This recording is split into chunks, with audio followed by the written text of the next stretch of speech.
Filosofia da Educação. Infância e Educação em Platão. Walter Omar Corran. Universidade do Estado do Rio de Janeiro. Resumo. Este trabalho estuda desde uma perspectiva filosófica o conceito de infância em Platão, com ênfase nos seguintes diálogos: Alcibíades 1, Górgias, a República e as Leis.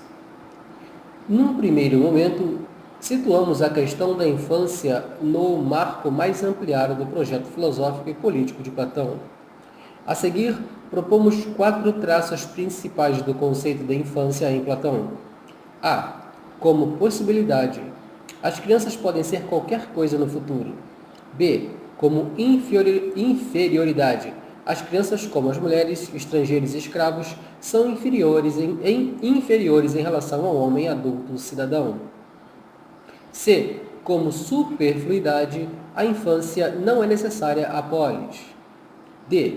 Como material da política, a utopia se constrói a partir da educação das crianças. Não há a pretensão de levar Platão a algum tribunal. Busca-se apenas delimitar um problema e uma forma específica de enfrentá-lo, com vistas a contribuir para a análise da produtividade dessa perspectiva na história da filosofia da infância e da educação ocidental, bem como nas atuais teorias e práticas educacionais. Ao mesmo tempo, de forma implícita, procura-se oferecer elementos para problematizar uma visão já consolidada entre os historiadores da infância, particularmente desde o já clássico História Social da Infância e da Família, de Felipe Arias, segundo a qual a infância seria uma invenção moderna e ela não teria sido pensada pelos antigos enquanto tal. Palavras-chave: Platão, infância e filosofia da infância.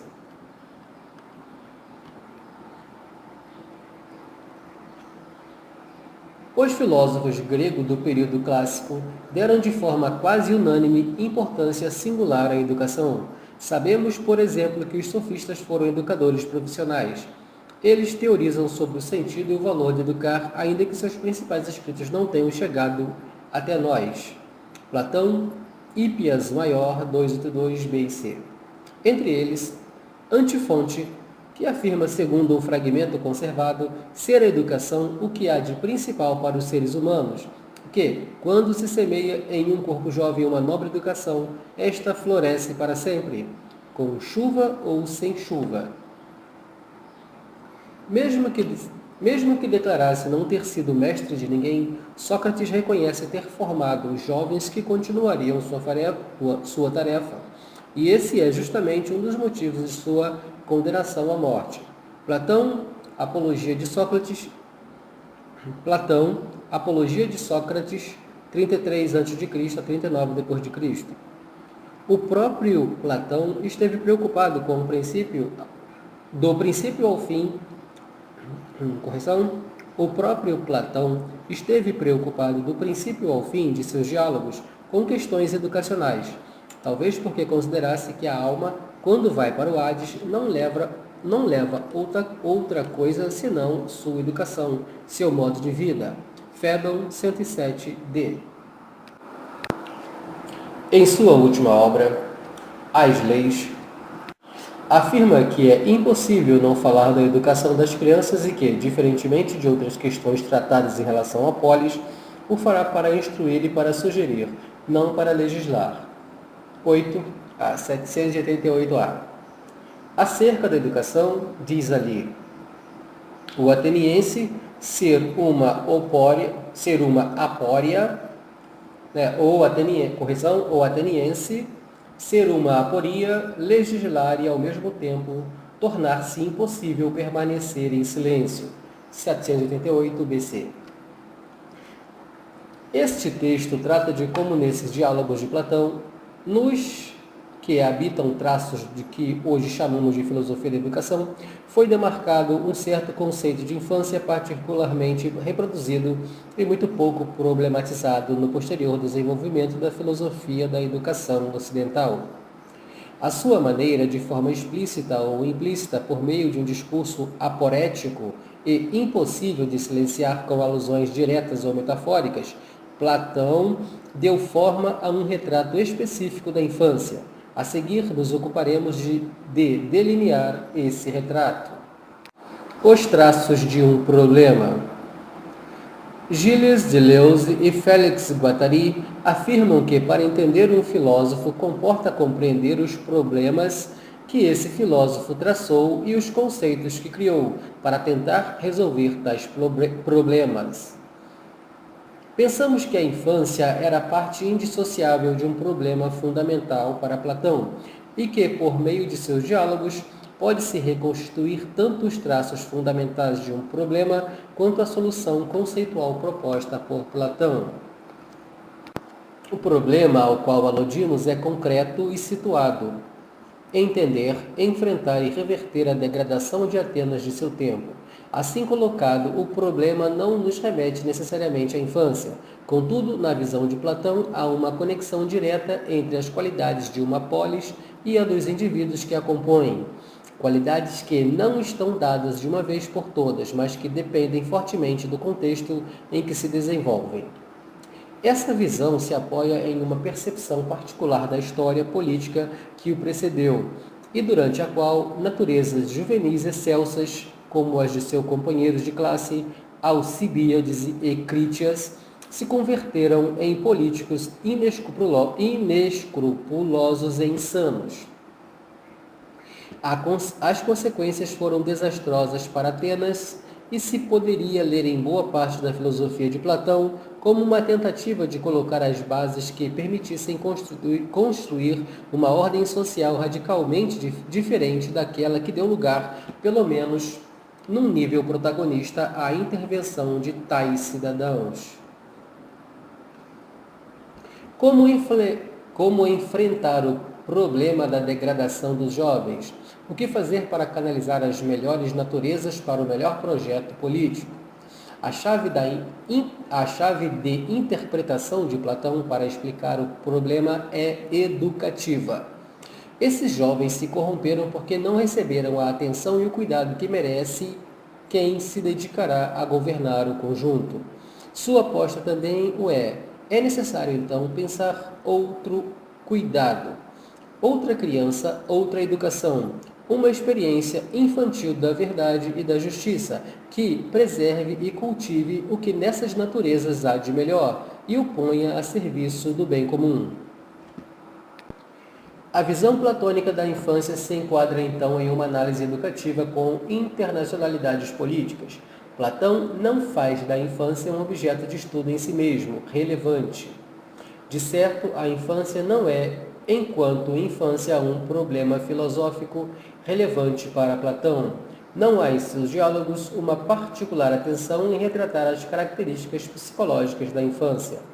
Contra Charlotte, 1977, a infância é um problema filosoficamente relevante na medida em que se tenha de educá-la de maneira específica para possibilitar que a polis atual se aproxime o mais possível da idealizada. Dessa maneira, Platão inventa uma política no sentido mais próximo de sua etimologia, da infância. Situa a infância em uma problemática política e a inscreve no jogo político que dará lugar à sua escrita, uma polis mais justa, mais bela e melhor. Antes de analisar a forma em que Platão pensou a infância, é interessante expor algumas questões vindas da língua. Sabemos que a relação entre a história das palavras e a história do pensamento é extraordinariamente complexa, mas em todo caso não queremos deixar passar alguns esclarecimentos, pistas ou sugestões. Platão se refere às crianças basicamente por meio de duas palavras, país e neos. País remete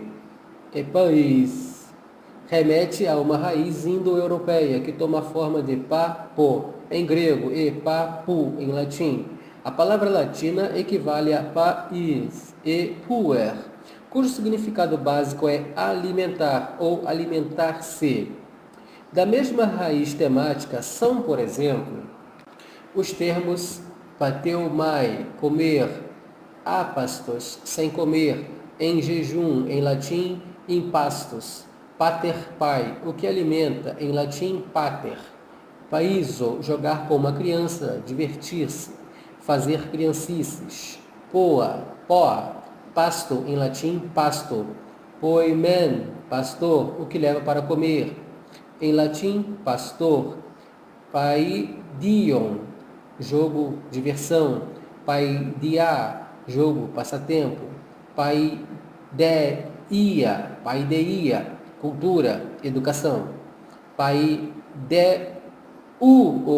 formar, educar, paidagogos, o que conduz a criança, pedagogo, Castelo A, Marsico C, 1998. Em grego clássico, país tem uma denotação muito ampla. Refere-se a crianças e jovens de diversas idades, no caso dos meninos até chegar à cidadania e no caso das meninas, caso menos frequente, até o matrimônio. Golden, 1990. Na verdade, país usa-se mais com o sentido de filho ou filha natural ou adaptado, e menos com o sentido de crianças, e por extensão, como escravo ou escrava. Jovens de diversas idades até limites semelhantes aos dos países. Nesse sentido, seu uso é extremamente amplo. Designa, por exemplo, o membro subordinado de um casal de homens homossexuais, não importa a sua idade, e não implica uma reação emocional intensa entre membros de uma família ou do mesmo grupo social. Essa mesma associação está presente no termo latino puer. Ainda que chamativa, esta ampliação pode ter como base um vínculo afetivo e cultural que relacionava o escravo com o seu senhor, não totalmente dessemelhante ao que vinculava o pai com seu filho. A outra palavra mais usada por Platão para designar a criança é neos, literalmente jovem, recente que causa uma mudança, novo. É uma palavra mais jovem ligada a uma raiz de significado temporal, nu, de onde vem, por exemplo, num, agora. Em usos antigos, aplica-se não só às pessoas, mas a objetos e mais raramente a animais e plantas. Só posteriormente foi especializado em uma referência exclusivamente antropológica, mas conservando sua polivalência que permite aplicá-las a crianças e jovens. Algumas palavras ligadas são neotes, juventude, neoterizo, tomar novas medidas, fazer uma revolução, neoterismos, inovação, revolução. Nas línguas vernáculas, deu lugar a muitos compostos a partir do primeiro termo neo. Esses exemplos ilustram uma associação muito forte entre campos semânticos do alimento e da educação no mundo grego-romano. Alimentar e educar não constituem ali domínios dissociados. Outros dois exemplos ilustram claramente essa associação. Em grego, trephen significa, em sua origem, expressar, e daí coagular, coalhar. Com esse sentido, subsiste na época clássica sob o conceito de genérico de criar, nutrir, desenvolvido a partir de engordar e alimentar. Por graduais translações de sentido, chega a significar educar, ainda que nunca chegue a ser o termo típico para referir-se ao que hoje entendemos por educar, esteja mais ligado ao âmbito da criação das crianças. Por exemplo, Platão, A República, 5, 450 a.C., Alcibíades 1, 122b, Critão, 50 e 51c. Situa a trofê, criação, como um período intermédio entre o nascimento e a paideia, educação. Em latim, tanto al umnus, o que recebe o alimento, criatura, e como a segunda acepção, discípulo, o que aprende, como ad ol essens, o que começa a ser alimentado, o que recebe os primeiros alimentos, e como consequência cresce, e ad ultus tem a ver com o verbo alimentar-se, e o substantivo alimentum, alimento. Em grego clássico há outras palavras, algumas derivadas daquelas para referir-se às crianças, mas não há nenhuma específica e exclusiva para alguma etapa ou idade em particular. Curiosa e significativamente, tampouco há no mundo grego-romano um substantivo abstrato derivado dessa raiz. Temática, que significa infância. Em grego, a lógica da língua indicaria paidia ou paideia, mas daquele termo só se encontra algum raro exemplo. E esse tem outra conotação, ligada também ao alimento, cultura, educação. Em latim existe infantia, mas é bastante tardio, designa literalmente a ausência de fala. Como explicar essa ausência? Ainda que a infância fosse uma etapa da vida legal e politicamente relevante, há muitos testemunhos de vários campos intelectuais que distinguem diversas etapas da infância, o que permite supor que estas distinções tenham alguma relevância social. Golden, 1990. De qualquer modo, talvez a ausência de uma palavra para marcar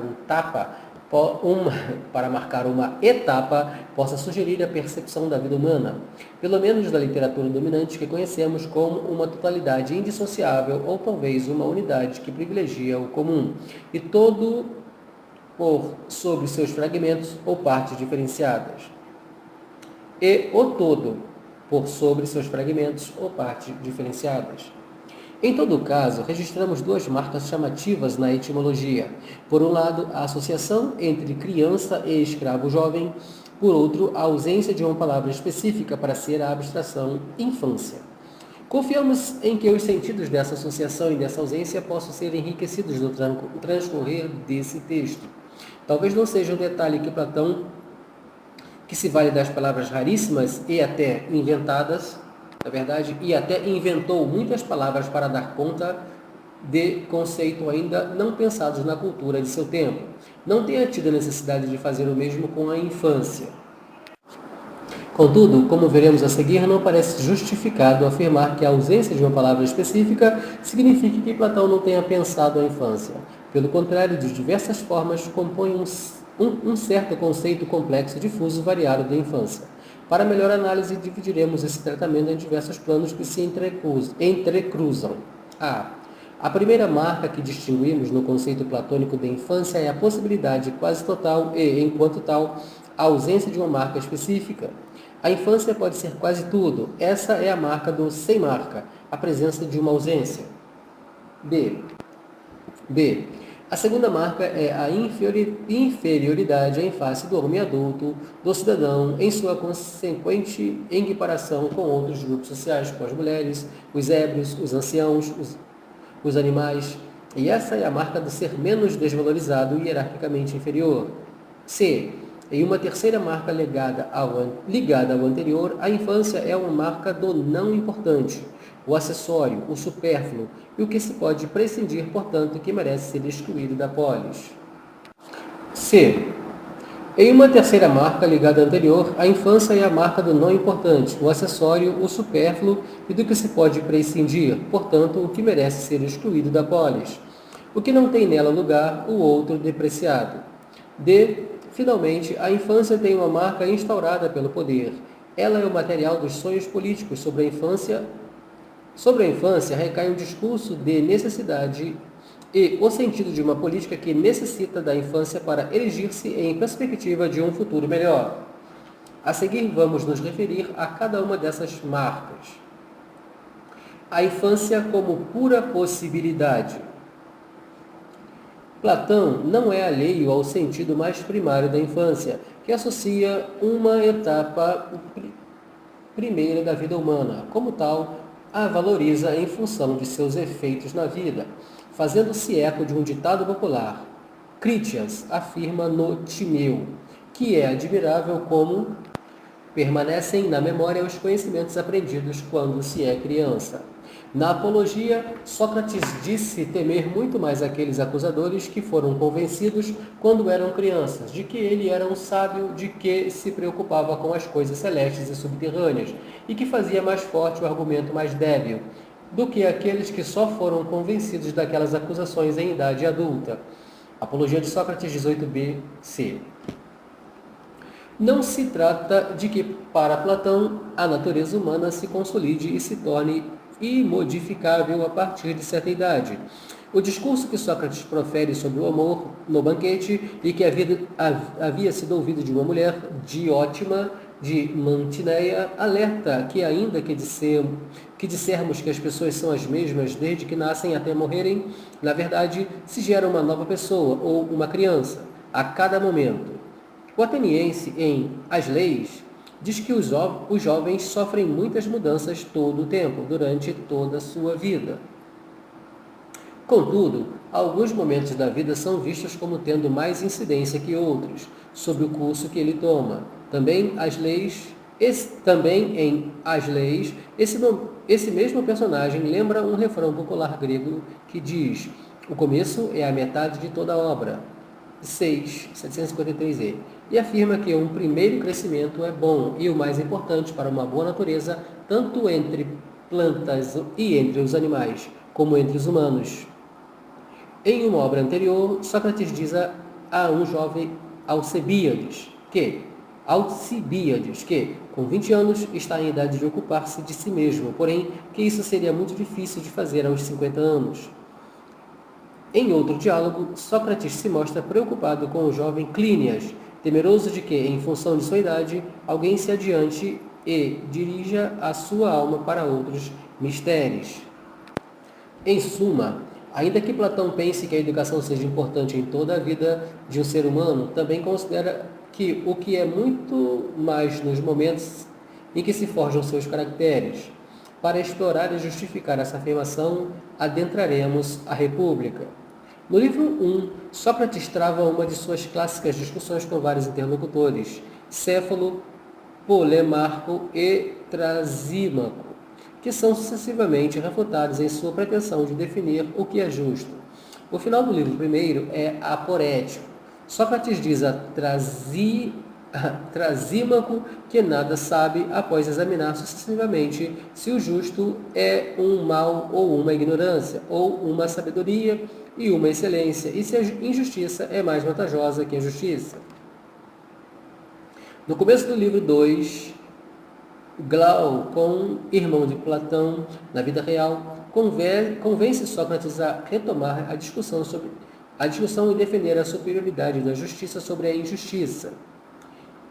Depois que ele e Adimanto, também irmão real de Platão, apresentam os argumentos correntes de quem defenderia que a justiça é preferível à justiça, Sócrates transfere o campo de análise do indivíduo para a polis, para facilitar a percepção da justiça e um espaço maior.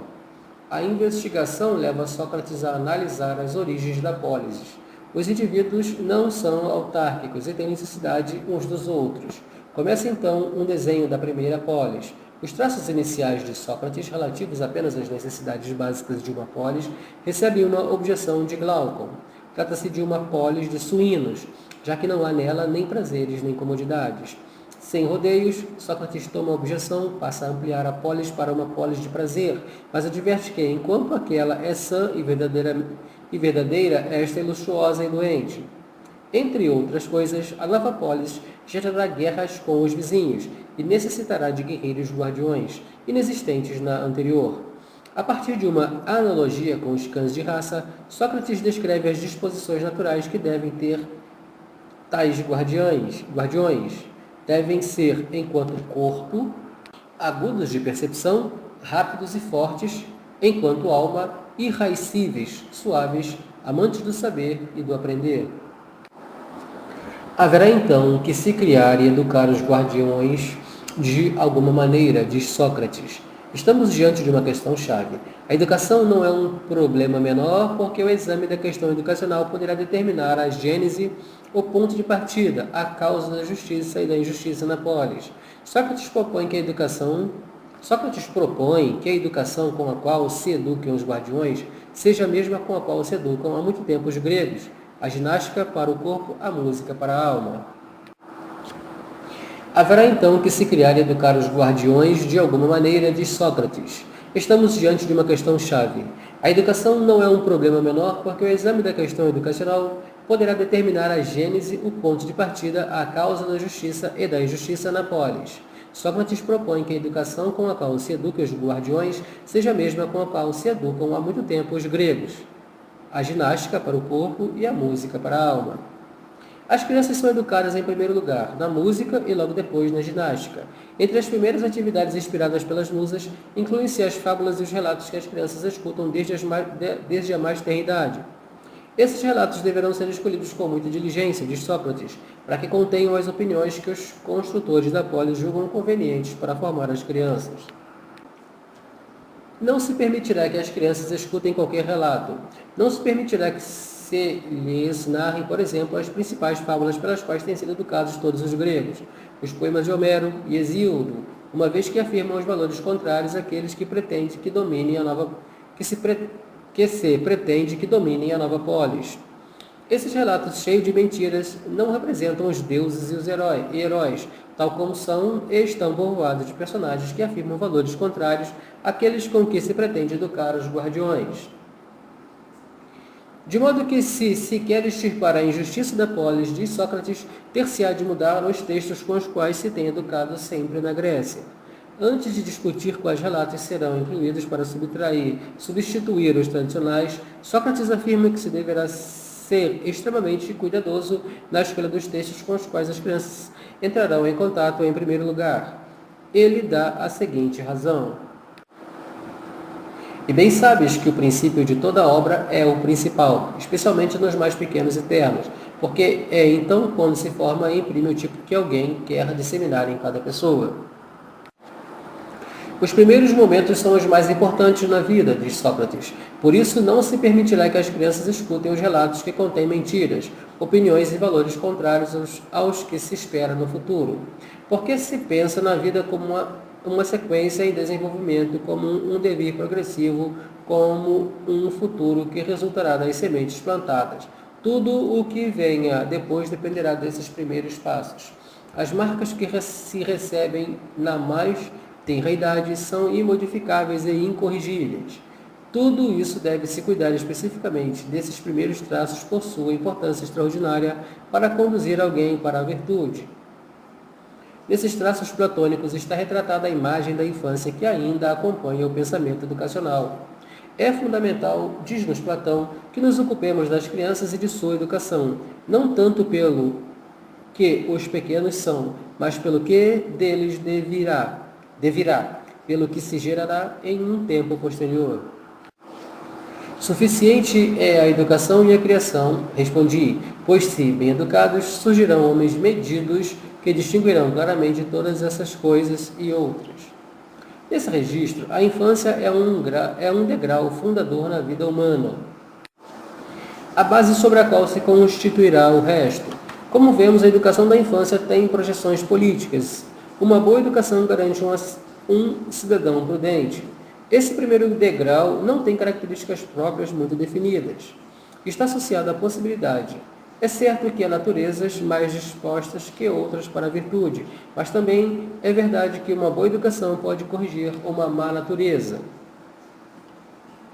E que uma educação inadequada faz estragos nas melhores naturezas. Enquanto o primeiro degrau da vida humana, a infância representa também o seu caráter de incompleta falta de acabamento. Porém, é verdade que, para Platão, a vida humana e o gênero humano como um todo estão marcados pela incompletude. A natureza dos seres humanos não está dada de uma vez por todas, mas vai se constituindo em função de certa educação que a transforma de geração em geração. A polis que começa bem, diz Platão, avança da mesma forma que um círculo. Uma criação e uma educação valiosas produzem boas naturezas. E estas, valendo-se de tal educação, se tornam melhores que as anteriores e assim sucessivamente. A princípio, essa visão da infância parece extraordinariamente positiva, poderosa. Dela pode devir quase qualquer coisa. Dela quase tudo pode ser. Contudo, essa potencialidade, esse ser potencial, esconde como contrapartida uma negatividade em ato, uma visão não afirmativa da infância. Ela poderá ser qualquer coisa. O futuro esconde um não ser, nada no presente. O futuro esconde um não ser, nada no presente.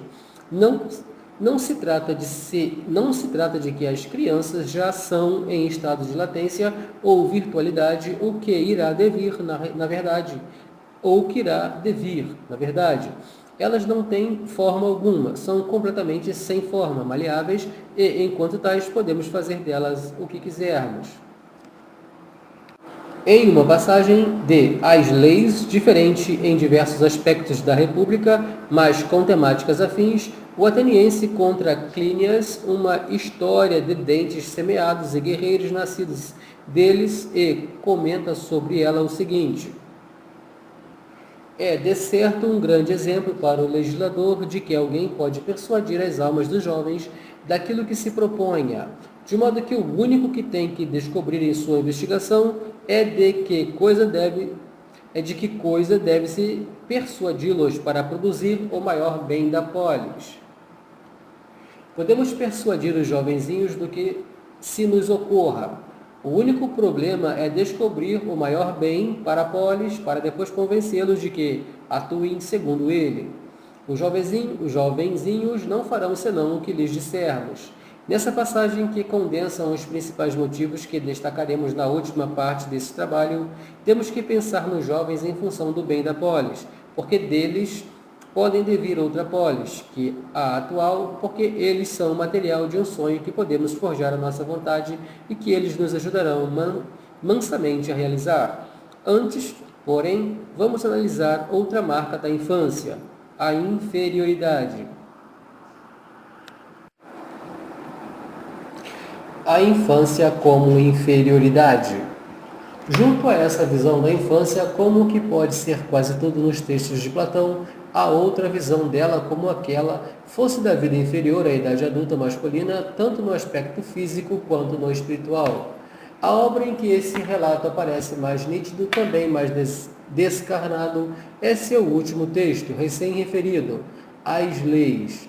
Ali se afirma que as crianças são seres impetuosos, incapazes de ficarem quietos com o corpo e com a voz, sempre pulando e gritando na desordem, sem o ritmo e a harmonia próprios do homem adulto, que possuem temperamento arrebatado. As crianças, sem seus preceptores, são como os escravos sem seus donos. Um rebanho que não pode subsistir em seus pastores, sem seus pastores. Por isso, devem ser sempre conduzidas por um preceptor. Não devem ser deixadas livres até que seja cultivado o que neles tem de melhor. Também ali se afirma que a criança é a fera mais difícil de manejar, porque sua potencial inteligência ainda não catalisada é astuta, áspera e insolente. Nessa passagem, além da inferioridade, aparece outra vez a ideia de potencialidade associada à criança, tal como vimos em A República.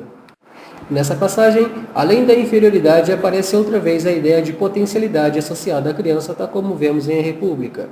Nisso, a criança se diferencia do escravo. Contudo, essa potencialidade não a torna melhor, enquanto projeta o que para Platão há de inferior no ser humano e na ordem social que o abriga: a desordem, a falta de harmonia e a desproporção. O ateniense estipula que uma criança, enquanto homem livre que será no futuro, deve aprender diversos saberes e, enquanto escravo que é, no presente, pode e deve ser castigada por qualquer homem livre que se encontre com ela. Assim, descrita a natureza infantil, com sua criação e educação, buscar-se-á acalmar essa agitação e desenvolver seus potenciais em ordem e harmonia.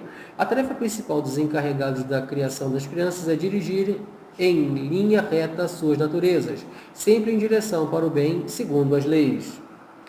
Em um âmbito judicial, as crianças, como os escravos, só poderão dar testemunho em processo de assassinato e só no contexto de um adulto responder às eventuais juízos contra ele por falso testemunho. Quando se trata de legislar seus direitos, Platão diz que se uma criança quer ser afastada da família por seu pai, terá direito à voz em um juízo com todos os seus parentes. Se a maior parte da família está de acordo em expulsá-la e nenhum outro cidadão quer adaptá-la, ela deverá então ser enviada para as colônias. Sustenta também que, se algum ancião é considerado demente, se lhe despojará todos os seus bens e este passará o resto de sua vida como se fosse uma criança. A infância também aparece associada a outros estados inferiores, como quando serve de analogia para a embriaguez.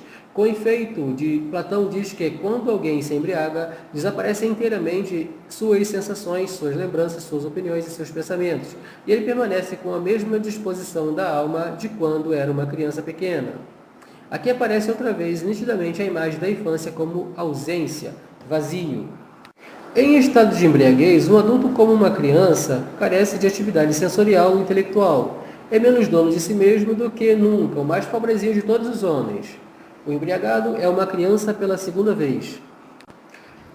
Como o ancião, ao legislar sobre quem despoja os deuses, trai a polis, ou corrompe suas leis, refere-se a quem poderia fazer essas ações como louco ou enfermo. Trata-se de alguém ultrapassado em velhice ou tomado pela infantilidade, o que em nada se diferencia dos estados anteriores. Esta visão da infância também está presente em um diálogo de juventude, o Alcibíades I, um texto que muitos filósofos da antiguidade, Albino, Jámblico, Proclo e Olimpiodoro, consideraram uma excelente introdução à filosofia em geral e à platônica em particular. Alcibíades I pode ser dividido em 3 grandes seções. Na primeira, Sócrates e Alcibíades discutem sobre a inserção deste último na vida política de Atenas a respeito de seu saber sobre os assuntos da política. Na segunda, analisam as diferentes formas de se relacionar com o conhecimento e as implicações políticas de cada relação analisada. Na terceira, propõe-se uma análise filosófica do preceito délfico "Conhece-te a ti mesmo". No início, Sócrates questiona Alcibíades que, desde criança, não duvidara sobre o justo e o injusto, mas que falara desses assuntos com segurança e presunção. Acreditava saber, apesar de ser criança, sobre o justo e o injusto. Recrimina-o como poderia sabê-lo. Sócrates censura Alcibíades se não havia tempo de aprendê-lo ou de descobri-lo. Na infância não é possível saber sobre o justo e o injusto. É o tempo da incapacidade, das limitações do saber e também do tempo a falta de experiência é a imagem da ausência do saber, do tempo e da vida. Na parte intermediária do diálogo, Sócrates examina como a criação e educação dos persas espartanos rivais políticos se diferencia dos atenienses. O final desse exame marcará a necessidade de que Alcibíades conheça a si próprio, algo que não tinha feito ainda, enquanto suas possibilidades e limites. Sócrates argumenta para Alcibíades que se ele quer ter algum sucesso na vida política, deve antes ocupar-se de si mesmo. Sócrates toma como, por exemplo, os persas. A primeira diferença está ao nascer. Quando nasce um filho de um rei persa, toda a Ásia os festeja. Os atenienses, queixa-se Sócrates, não comemoraram os nascimentos, não que lhes dão importância, mas não lhes oferecem a menor atenção. Quando nasce um ateniense, nem os vizinhos ficam sabendo. Tampouco valorizam a criação trofê dos pequenos, enquanto os persas disponibilizam os melhores eunucos e, aos 7 anos, põem os pequenos em contato com os cavalos e os levam à caça, os atenienses escolhem uma escrava de pouco valor para cuidar do recém-nascido. Aos 14, os persas os confiam aos seus 4 melhores homens, o mais sábio, o mais justo, o mais prudente e o mais corajoso. A um só tempo, o pedagogo de Alcibíades foi Zópiro, o mais inútil entre os escravos de Péricles. No final das contas, entre os atenienses, a ninguém interessa o nascimento, a criação e a educação, salvo a um amante. Nessa passagem, a figura da infância é como a vergonha, uma metáfora da inferioridade. A juventude de Alcibíades é uma das razões pelas quais a mãe do rei persa se surpreenderia ao tentar rivalizar-se com Ataxerxes. Do mesmo modo que Alcibíades sentiria vergonha perante a opulência dos persas, se sentiria uma criança diante da prudência, modéstia, destreza, benevolência, magnanimidade, disciplina e valor, constância, disposição, competitividade e honra dos espartanos. Em muitos outros diálogos, a infância ocupa um espaço semelhante de inferioridade. Na República, disse que as crianças, ao nascer, Participam, sobretudo, do desejo que algumas nunca participam da razão, da qual muitos participaram somente bastante mais tarde. Nas crianças, como nas mulheres, escravos dominam o inferior, as paixões, os prazeres e as dores. Crianças e mulheres admiram o matizado e o artificioso. No teteto, as crianças são alinhadas com as mulheres e as bestas, como exemplos de indivíduos de uma classe que diferem entre si em sua relação com a saúde. Em vários lugares e de diversas formas, Platão diz que as crianças não têm razão, compreensão ou juízo. Gorgias 464, para referir-se a um argumento óbvio, simples ou sem importância. Muitas vezes afirma que é o próprio de uma criança. Nesses casos, o adjetivo infantil é sinônimo de pueril, ingênuo, débil. Gorgias. No eu te demo, Sócrates diz eu te demo. No eu te demo, Sócrates diz algo que parece tão óbvio que até uma criança entenderia, e explica o assombro de Clínias, antes de saber por jovem ingênuo. No Lises, Tésipo ri de Hipótales, porque este não é capaz de dizer à sua amante nada que uma criança não possa dizer. No Filebo, os prazeres como crianças têm pouca inteligência. Disse Carmides que era um caso excepcional, não por apresentar uma imagem negativa da criança. Em outras ocasiões, Sócrates associa as crianças do engano a ser contraditório, dizer uma coisa e sua negação, ou ser inconsciente, dizer uma coisa ou fazer outra. Por outro lado, sustenta que um pintor pode enganar as crianças como tolos, fazendo a aparência passar por verdade. Outra vez, depois de mostrar a Criton que escapar da prisão suporia uma enorme inconsistência diante do que havia dito em sua vida, pergunta-lhe se deveriam ignorar essa inconsistência e, assim fazendo, em nada se diferenciariam das crianças. Criton, no Gorgias, censura Galicles por tratá-lo como uma criança, ao dizer coisas como sentidos contrários. Afirma que os oradores que tratam de agradar os cidadãos sem atender os interesses do público, tratam-se como crianças. No Teeteto, Sócrates afirma que na infância não temos conhecimento, e no Timeu, que nesse período não sabemos nada sobre Polis, nem mesmo sobre o passado, e no Eutidemo, que lhe parece incrível que o Dionisidoro e Eutidemo tenham conhecimentos desde crianças. Em outro caso, a criança como imagem de alguém temeroso ante a dor e diante da morte. Também se afirma nos diálogos que a percepção das crianças é limitada, só percebem superfícies e não as profundidades. Em suma, nos diferentes sentidos que constituem uma pessoa em suas diversas capacidades físicas e intelectuais, Platão considera a criança inferior ao homem adulto cidadão de Atenas. Não se trata de acusar Platão de insensível, adultocêntrico ou de violentar os direitos das crianças. Esse não parece um eixo de análise interessante. As realidades históricas são complexas demais para permitir juízos tão superficiais. Simplesmente estamos querendo delinear o modo em que Platão pensou a ideia da infância, como contribuição para analisar a produtividade desse pensamento na história dos pensamentos filosóficos sobre a infância. Esse modo tem como parâmetro de medida um modelo antropológico de homem adulto, racional, forte, destemido, equilibrado, justo, belo, prudente.